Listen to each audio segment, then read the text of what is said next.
All right, we are tonight dealing with characteristics that make people turn to you. We'll come back to what that is and define that in just a few moments, but reminding you of our goals because that is directly related to our topic tonight.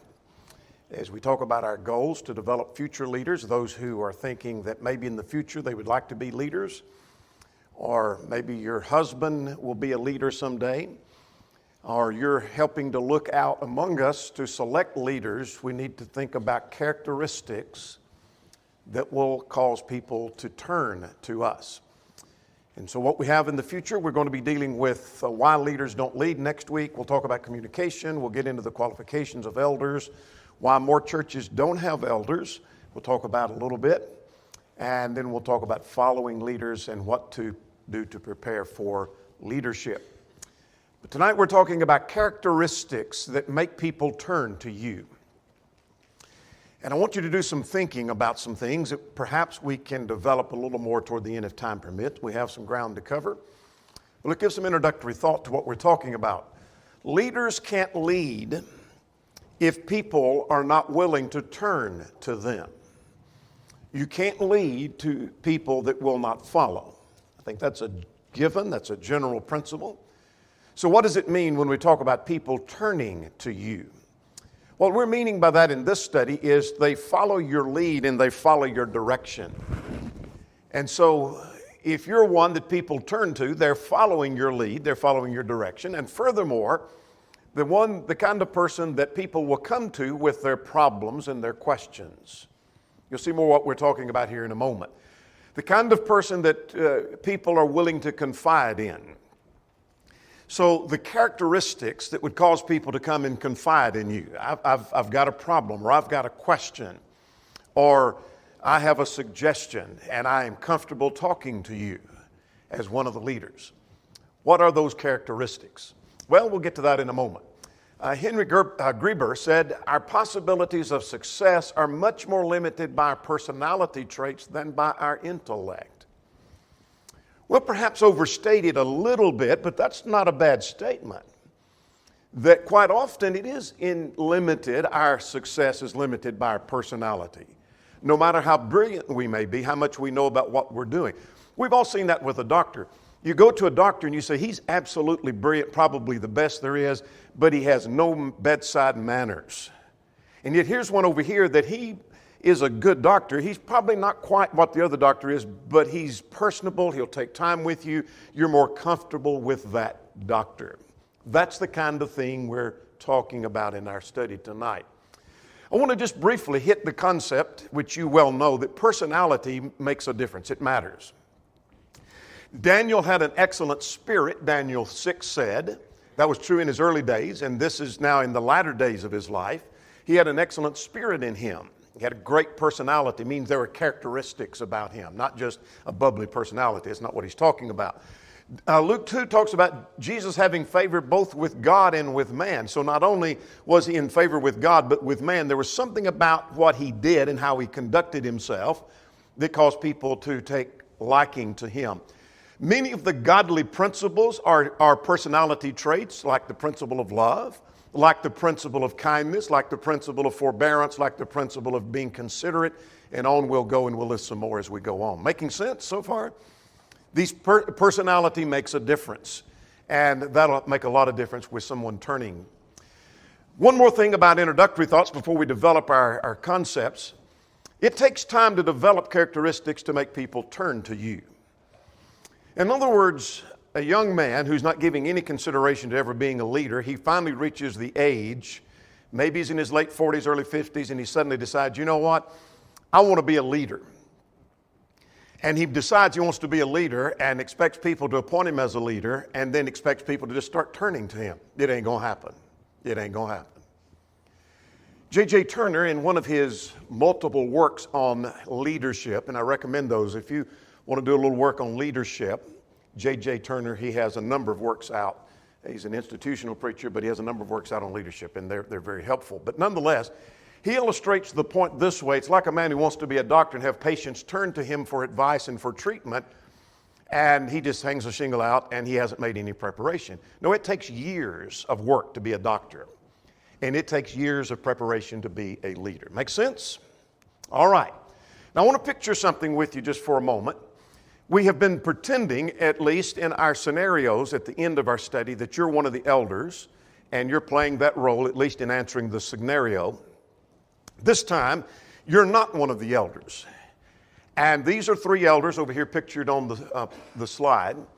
There are three elders in this congregation that you're a part of, and you're fairly new in the church there. You're new to the area. You're a part of this church. You're getting to know the elders. Perhaps you've eaten with them a time or two. Perhaps you have talked to them several times at the services. You've had a meeting with them before you place membership. You've done all of that. So you're getting to know the elders, and you're learning more about their personality traits, and you're watching how they deal with people. And here's the question. What characteristic traits will draw you to one of these more than one of the others? Now, be thinking about that, and you might want to be writing some of that down, and if time permits, we're going to develop more of that toward the end. I'm going to list a number, and hopefully you can add to that. But I want you to think about that. That's not to say that this one elder is more important than the other two. But perhaps you may be drawn more to one than the other if you've got a problem. In other words, what makes you feel comfortable going to this one over the other two with a suggestion that the church needs to do, or maybe it's not a suggestion, maybe a question about why did the church do thus and so? Or it may not be a question, it may be a problem you're having with your family, and I want to feel comfortable going to one of the elders seeking some advice. And you chose him. What caused you to choose him as the one you're comfortable with? What characteristics, what were you looking for before you decided that's the one I want to go to? Now, you be thinking about that, and that's the kind of principles we're talking about in this study. Does that make sense where we're going? Now, these other two are approachable. These other two are people that you would also feel, but you feel more comfortable with this one, and somebody else feels more comfortable with number two, and somebody else feels more comfortable with number three. That's because there's differences in people. Make sense? All right. With that in mind, let's get underway. What kind of characteristics are we going to look for in a person that people turn to, at least in leadership in the church? Would you agree that one of the first principles is he needs to know the Scriptures? All right. Why is that important? All right, he needs to be apt to teach. 1 Timothy 3:2 says that he needs to be able to give Bible answers. So people are going to come to him. He's a spiritual leader. He needs to be able to give Bible answers. So he needs to have some ability to teach. His job as an elder, one of the elders, is to be watching for souls. He's not merely a checkbook elder. What do we mean by checkbook elder? Watching the finances, making decisions where to spend the money. It's far more than that. That's just a minor job with reference to elders. They may oversee the funds, what's to be spent, who's to be supported, etc., who's to be helped out of the treasury. But the job is watching for souls, Hebrews 13:14. That means he needs to know the Scriptures. He needs to be able to refute error. Not just know some Bible stories. I know the story of Noah. I know the story of the flood. I know the story of Abraham. I know the story of the crucifixion. But he needs to be able to refute error. For example, what if someone, and this is very likely in our day and time, some brother begins to teach something about imputed righteousness and imply that the righteousness of Christ is transferred to us. That's Calvinism. And what if somebody said that? He needs to be able to take his Bible and show that's not true. And so that's a level and skill beyond just merely having some general Bible knowledge. He's a leader guiding others. Make sense?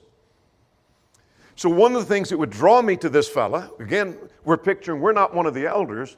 What would draw me to him is he's impressed me that he has Bible knowledge.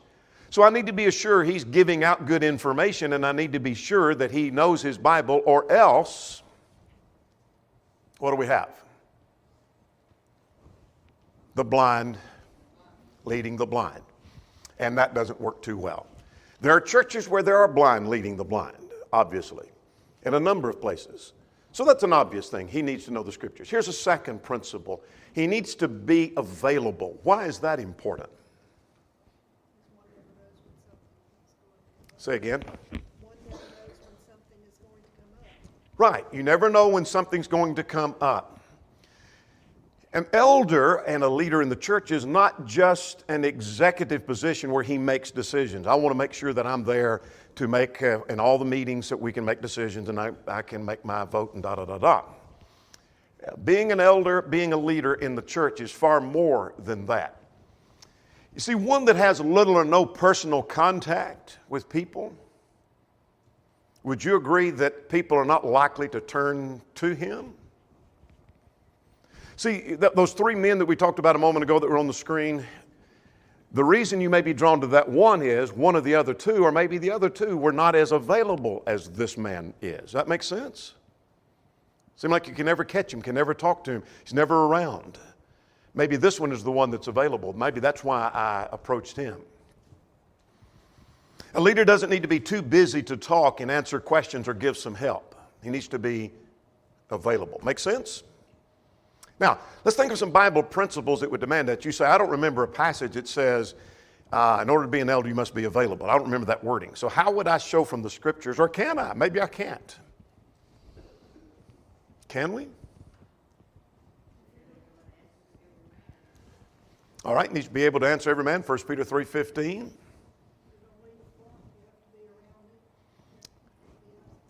Good point, good point. You can't lead a flock that you're not around. You can't be somewhere else all the time and never be around and close to the flock. You can't feed them. You can't lead them. You can't guide them. It's not just about physically being there, but it's about being there that you know someone, you be invested in what's being said. All right? Yeah, I want to come back to that. That's a very good point. I want to do a little parsing here and parse that out to another section. That's a good point. All right, here's some principles I would cite. He's watching for souls. If he's watching for souls, he needs to be available to those souls. Would you agree? All right. Also, if he's going to be the overseer, how can you oversee a group of people that you're not spending much time? You're just kind of absent from them. You're present when everybody assembles, but then you're quickly gone or hardly there, etc. Make sense? And here's another one. Titus 1, we've developed this several times. He's guarding and protecting sound faith. How can you guard and protect sound faith if you're not available when they have questions about their faith, when they have problems with their faith, when there are challenges to their faith? Make sense? All right, so he needs to be available.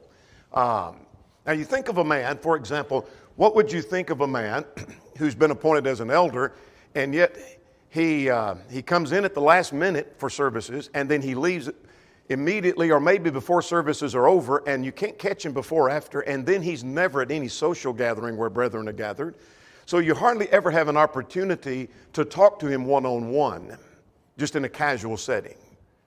Are you likely to turn to him? Probably not.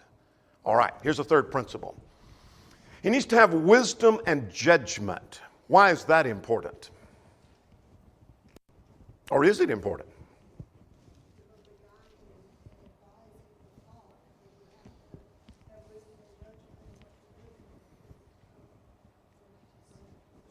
Absolutely. You're absolutely right. Yes, wisdom, and let's define that.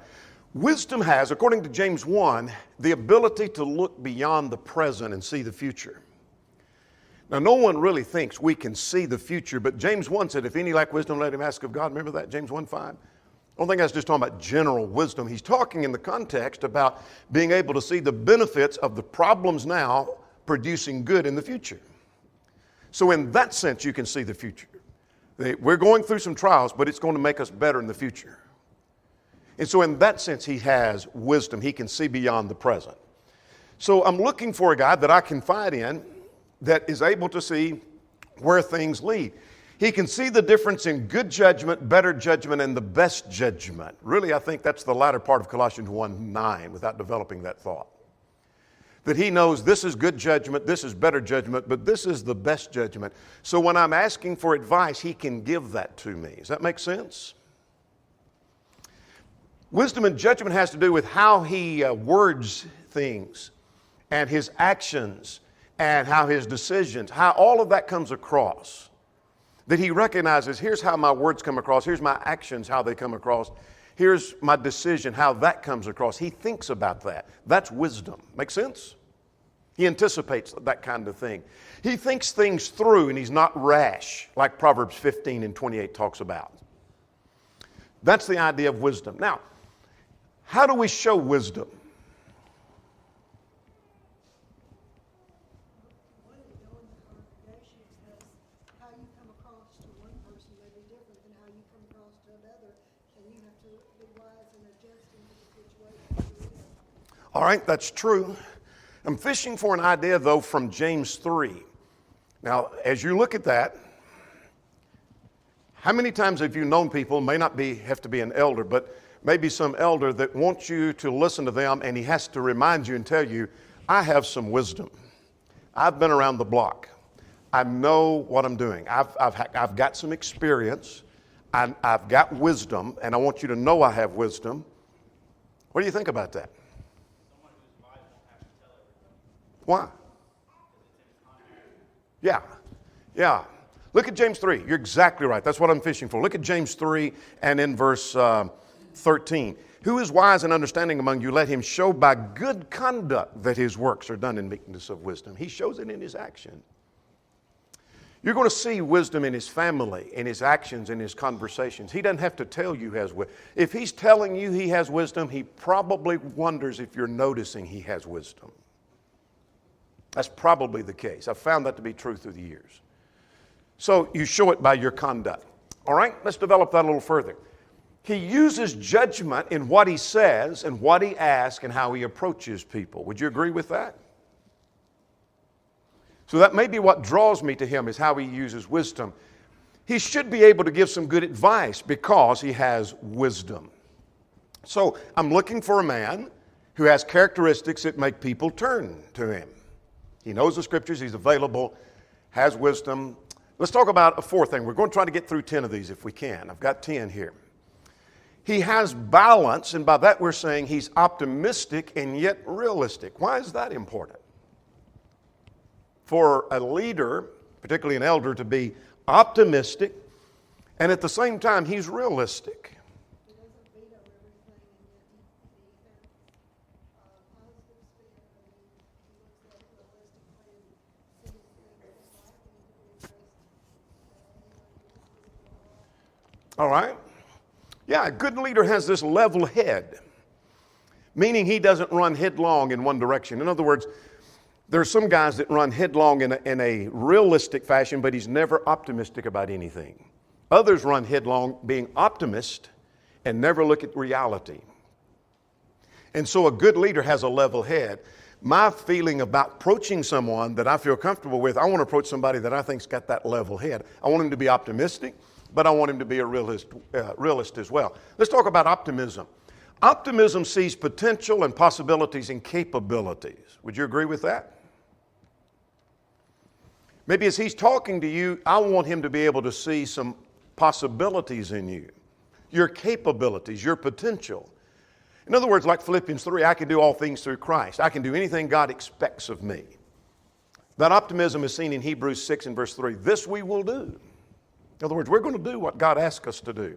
Hebrews 10 says we can endure based on what we've done in the past, verses 32 to 34. All of those are optimistic. Let's talk about realistic. In what ways could he be realistic as he's dealing with you and you want him to be?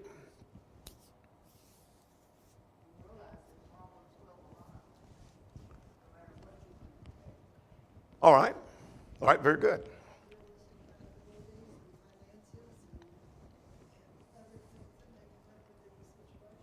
Yeah, there may be some limitations he has to deal with. We want a man that doesn't mislead or give false hope. Optimism is one thing, but then building that to the point you give somebody false hope. In other words, I want a doctor that tells me, I think you can get through this problem, but I don't want him to make me think I'm going to survive when he only tells the family behind my back, you've got about 2 days and he's going to be gone. I don't want that. I want realism. Make sense? And I want that spiritually. I want the kind of person that will lay this is reality before me. This is the way it is. It's too late to salvage your child. Will work, but it's too late. That's reality. Does that make sense? He sees reality, but he sees potential at the same time. All right? Any questions on that? Let's get number 5. Fair and honest. Well, you say, well, if he's qualified, he's going to be honest. Let's talk about what we mean by that. We're looking for one that'll level with you and not hide anything. What's important about that? What does that mean? Why is that important?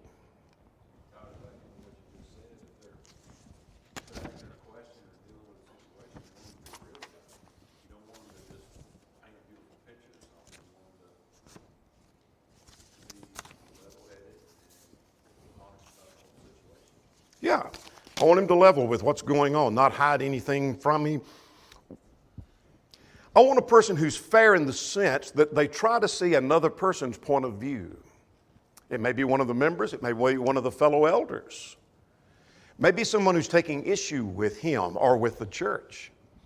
And he can see their point of view. Doesn't mean he agrees with that. Can you see somebody's point of view and not agree with it? Sure you can, yeah. I see where they're coming from. I understand where they're coming. I understand why they feel though. I don't agree with it, but I understand that. That's being fair. Would you agree? All right, we're looking for a person that, like in James 5, who will do what he says. That's honesty. What's so important about that? And how does James 5 relate to that? It says, let your yea be yea and your nay nay is what the passage says.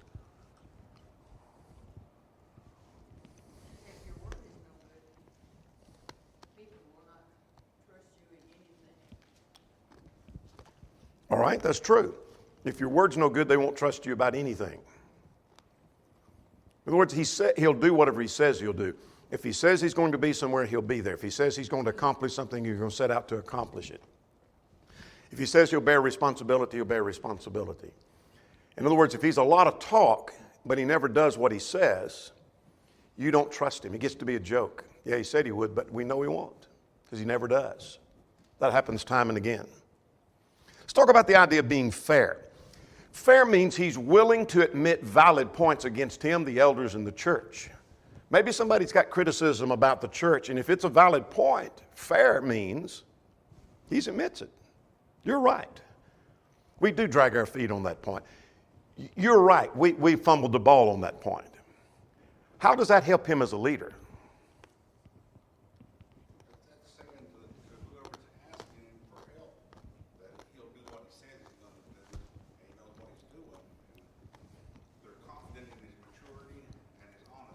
Yeah, it shows honesty. If somebody really has a critical, valid point, it shows some honesty. He also gives people the benefit of the doubt. Why is that important and how does that relate? I cite the passage that says, believe all things. That's talking about, some translate that giving the benefit of the doubt, by the way.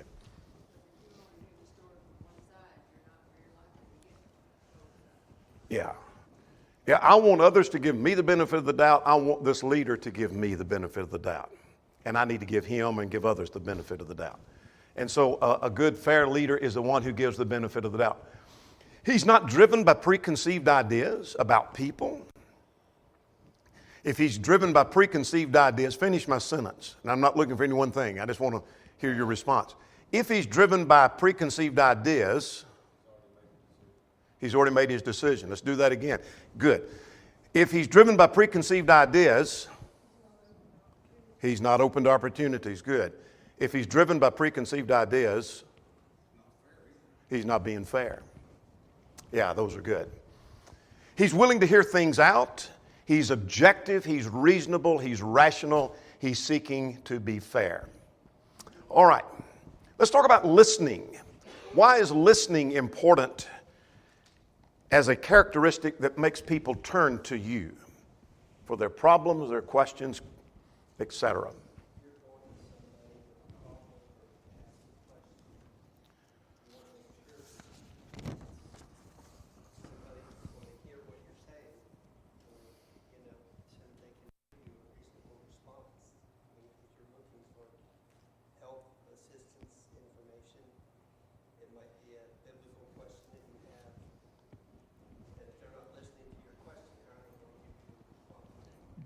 Good point. Very good. Very good. This has been said of some elderships. I have, as I travel among brethren or did among brethren in meetings, I'd hear some of this sometimes when some people may leave. Well, why did they leave? Well, they left because there was a problem and they said they wouldn't approach the elders because the elders just wouldn't listen to them. Now, you put yourself in the place of an eldership. true or not for that to be said, paints a dark picture for the eldership, doesn't it? They won't listen to us. They won't listen to suggestions. They won't listen to questions, etc. So an effective leader needs to be one who's willing to listen. Now, I want to quickly notice some passages, and you can help me with these. Someone look up Proverbs 1:5 and Matthew 13:9, and get ready for that, if you will. We'll quote James 1 in verse 19, let every man be swift to hear, slow to speak, slow to wrath. So we need to be quick to hear and listen. Listen, do a lot of listening. Got to pay attention. What does Proverbs 1:5 say? Who has that? But the wise hear and increase in learning, and the one who understands the change of. Yeah. The wise person, one translation says listens, but let him increase in learning. Let him listen. The wise person listens to others. Now, the wise person, you would think, really wise, needs to disseminate their knowledge. That may be true, but the wise person listens to others. Matthew 13:9, what does it say? He who has ears to hear, let him hear. Yeah, do some listening, do some hearing. All I'm trying to emphasize, the Bible gives emphasis to listening. And not all of those passages are talking about the same thing. I recognize it's not saying you as a leader need to listen to those who are talking to you. That's not the point of it's just general principles that we need to be listeners. Now, one who listens does this. The one who listens is easy to talk to. Would you agree with that? How many times have you had a conversation with somebody and you say, they are great conversationalists. We had a good time. And I really enjoyed talking to them. I doubt it was they did all the talking and no listening. Because you probably didn't enjoy that. It's when they're interested in you and they ask questions and they listen about you. That's what made you enjoy that conversation. They listened. They took time to listen. When you had something to say, they took time to listen. And so one who listens is easy to talk to. They're not judgmental. What do we mean by that?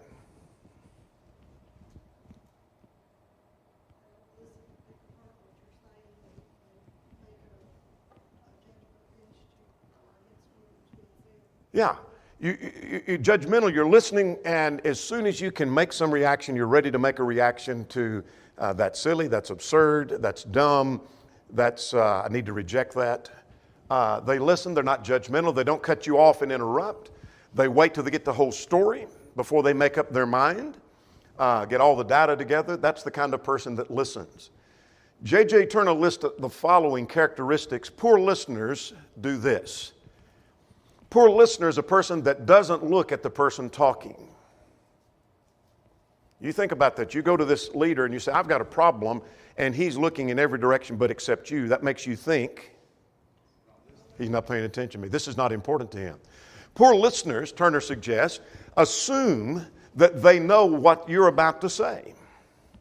How many times have you go to say something and before you get through, I know what you're going to say. Wait a minute, no, you don't know what I'm going to say. You don't know that. You just jump to a conclusion. They're not listening. Furthermore, they will interrupt and change the subjects. Have you talked to someone, I'm sure you have, and right in the middle of you trying to explain something, they interrupt you and shift to another subject? And you think, what was that about? I've had that happen multiple times when someone would ask me a question, and I'd say, okay, there are two things you need to know about because you've asked me for information, here's the information. And I don't get the first one out till they've interrupted and shifted gears.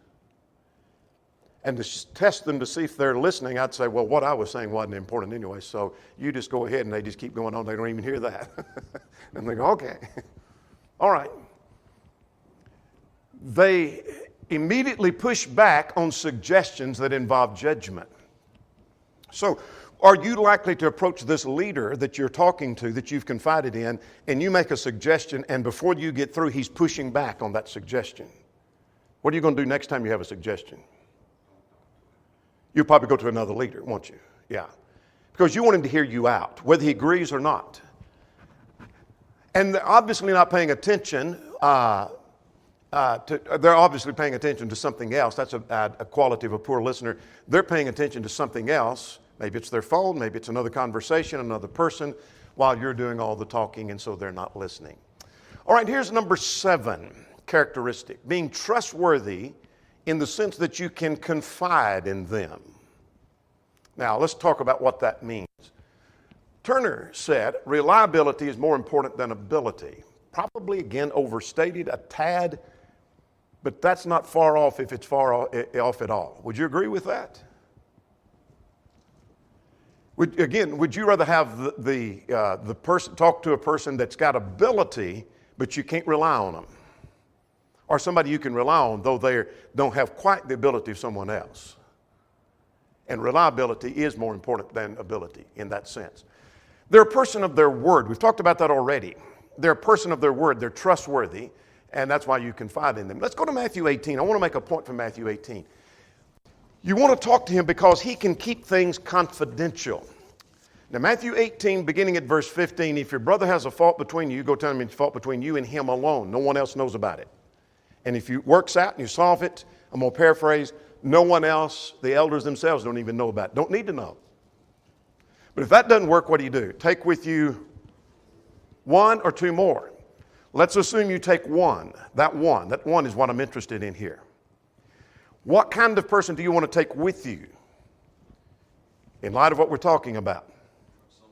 Someone's trustworthy, because what if we can work that out between me and the brother that I have an odd with and this one I'm confiding in to go with me?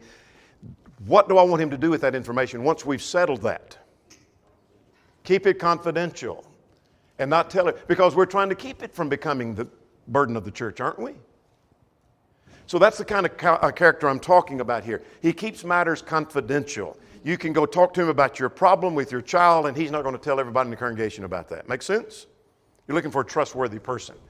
Now, credibility is destroyed if there's any appearance of dishonesty. I'm not saying it has to be dishonest, if it appears to be dishonest. Does that make sense? Where it looks like you've kind of fibbed and you kind of stretched the truth, though you didn't, your credibility's gone. Furthermore, your credibility's gone if there's broken promises. You say you will, but you don't. I've had Christians, I'm not talking about anyone here, I've had Christians in the building industry tell me they will do something and then they don't, and their credibility is gone with me. I do not trust them anymore. Never again. Why? Because the promises are broken. They say they will, they say, and they never do. They say contradictory things. Now, this is quite important here. What do we mean by that?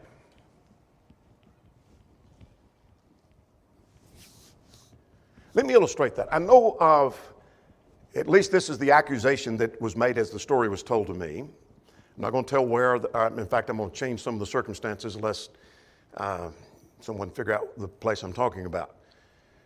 But here was a church that dismissed one of the deacons, asked him to step down. And when someone goes to the elders and asks about this, why was that deacon dismissed, they tell story number one. Someone else goes and they get an entirely different story as to why he was dismissed. And someone else goes and they get a third story. What's going on here in your mind as you hear that? They're covering up the truth, and contradictory stories are being told, and that's all I'm after is those contradictory stories destroy their credibility. Does that make sense? The contradictory stories destroy the credibility, no longer trustworthy. Let's move on. When we make up our mind before we get the information, does the same thing. I'm trying to drive to get all 10 of these in. He needs to be decisive. An indecisive leader is of little value because he doesn't give any real guidance. By decisive leader, we're talking about a leader that can make a decision, give a definite answer, can tell you when you're wrong. He draws distinction between matters of Scripture and opinion. He doesn't just tell you things, but he said, no, this is what the Scripture says, and this is my opinion. That's not Scripture, but this is my opinion. He draws distinction. He parses those out. He'll give you a clear opinion when you ask, and he will tell you what you ought to do when you ask him what you ought to be doing, and he will point out to people that can help you when he can't. Does that make sense? Decisive. What if you go to a man and he just seems to be this and that, and he's one side and then the other, but he never comes down on any decision, never comes down on any side of anything?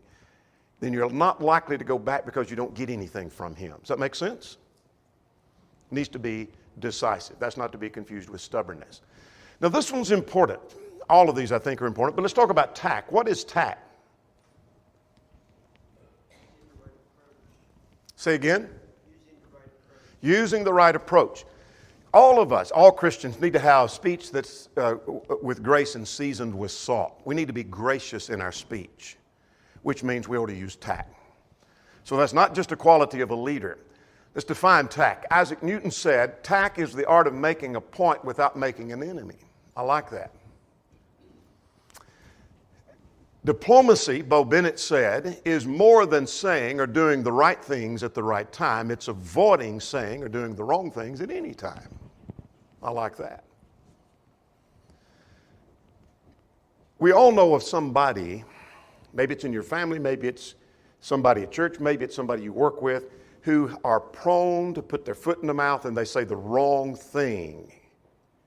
And they'll just put their foot in and they'll embarrass you, they'll embarrass themselves. And a leader doesn't need to have that characteristic where he's always saying the wrong thing, putting the wrong thing in and saying the wrong thing and saying it the wrong way. So, the leader thinks about how he speaks. He speaks with filters. What does that mean? You ever hear anybody say, I don't have a filter? You better have a filter, don't you? Yeah, you think about speaking. You need to use a filter when you speak. And think about what you're saying. Think about how it comes across.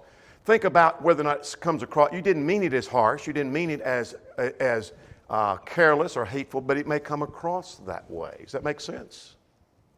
Use some filters. Need to be careful about the feelings of others. And yet at the same time, truth needs to be stated regardless of feelings. That's hard to balance sometimes, isn't it? But you need to be careful concerning feelings. He needs to be the kind of person that's obvious he's carefully choosing his words. That may be what impressed me with those, remember those three men we're looking at? That may be what impressed me with him to start with, was the fact that he seems to carefully choose his words when he speaks.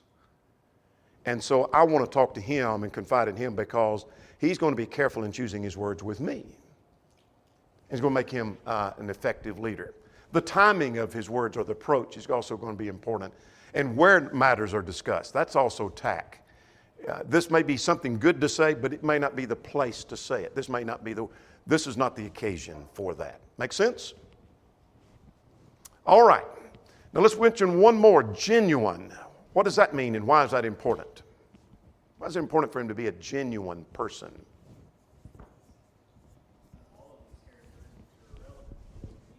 Absolutely, yeah. It needs to be real. And by genuine, it's more than just coming across as genuine, making others think he's genuine. I want to appear to be real and genuine. I want people to really think I'm genuine. That's a part of passages like Romans 12 and in verse 9. Let love be without hypocrisy. Remember that passage? Let it be without, the King James says dissimulation. Hypocrisy is a better word for that, for our day and time. Meaning, don't pretend something that's not real and genuine in your mind. And so he needs to be a genuine person. So let's develop that quickly if we can. He's real, meaning what you see is what he is, and there is no front. So that guy that you're talking to, and he has this appearance, that's exactly him. And you never catch him in another time where he comes across differently than that. He's real, he's genuine. That makes sense? Going to make him an effective leader. He acts concerned because he is. Does that make sense? He acts like he cares. It's because he does care. The compliments he gives are real. He means them. And so he's genuine. He comes across as genuine. He comes across as real. If he ever gives the impression he's complimenting you and praising you and flattering you, and you get the idea that you heard behind your back that maybe he didn't really feel that way, now what are you thinking? Do what? He's a hypocrite, but your confidence in him is gone, destroyed. Absolutely. All right. Anything that you thought of that you want to add to that from our scenario at the beginning? You're not one of the elders, and you're trying to figure out, why do I want to go to this one? What qualities am I looking for? What are those qualities?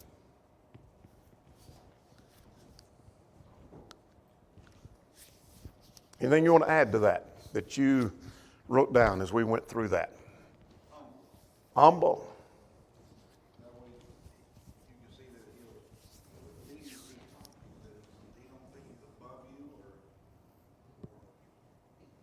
Okay. All right. All right, that's a good point. If he comes across cocky, comes across arrogant, comes across as you're stupid, then he's not going to get very far. We've got about 3 minutes to go. Let's keep developing this rather than go to a scenario because we won't have time to deal with that. So that's going to put us a week behind. That's where we normally stay. I want you to feel comfortable, so I want you to be a week behind. So what else would you add to this? Characteristics that make people turn to you. Who was that? You? What'd you say? Loving. What do you mean? It goes along with genuine, that you have a deeper genuine. You care about everything about them, their personal life, their professional life, their soul, of course. And when you do that, all of these things will line up. All right. That's interesting. If he only talks to you about spiritual things, then you might not think he cares as much if he talks to you about your family, your children, your job, ask you how things are going, some health issues you've had, etc. Does that make sense? He shows he cares. What else would you put? I feel like being sympathetic, Okay. because, somebody's got a real problem and, it's hard for them to even talk to them or anything. But, they may have a situation where just sympathy would help them get Yeah. through it. A little compassion. Yeah. Show I care. I sympathize. Feel with you. What else would you add? Draw you out in what you're trying to get across to them, because sometimes you can go to an elder with a problem and be challenged in how to say it yourself or how to approach it, and they're able to draw you out in what you're trying to say. Okay, that's a good point. Sometimes people are nervous or they don't know exactly how to express. I found that to be true as a preacher. Sometimes in making a confession, I want to acknowledge something, but they don't know how to word it. And you sometimes start asking questions and you start pulling it out from them. This is what they want to say. And sometimes as a leader, you have to do that. I was in a business setting, part of a business once, a publishing business, where one of our leaders at the time had a excellent quality about him that when there'd be somebody say something that wasn't clear, he would use what we call reflection. He'd say, what I'm hearing you say is that correct? I don't want to misrepresent you. I'm hearing you say, da da da da da. No, that's not what I'm saying. All right, so he tries again. Well, tell me again what you were saying. That's not a bad practice, is it? I'm hearing you say, is that correct? What else would you add? We've got about 2 minutes to go. Who is this over here? Calm. What do you mean? For someone to be willing to turn to a leader, that if they have a problem, they need to know that that leader is not going to come apart when that problem is brought to them. They need to be someone that can be trusted, that's going to handle that with grace, that they can be calm when there's a big problem come up, and they need to be able to put their thoughts together in a calm manner. Yeah, if he's going to come apart more than the person with the problem, he's not going to be any help. Good point. Who was over here? If he and the other elders make a decision or take a stand, he needs to be not easily moved. Okay. And that's a good point. But that's not the same as being stubborn. He needs to be willing to listen. Okay, you've got a suggestion. You think we're on the wrong track. You think a better way. Fine. But he needs to be firm at the same time. This was what we think's best, and that's where we're going. Good point. Maybe time for one more. Anybody got another one? Say again? Confident. What do you mean? You're not going to go to somebody that whenever you're asking for advice, you're expecting a response. Yeah. Yeah. Yeah. If I go to a doctor, I want him to be confident he knows what he's doing. I don't want him to be arrogant, but I want him to be confident. I know what I'm doing here. Same thing with a mechanic or whatever else, a builder, a preacher. So the same thing with a leader. Questions or comments? We're going to stop there. We'll deal with 2 scenarios hopefully next time. I don't know that we will, but we're going to try.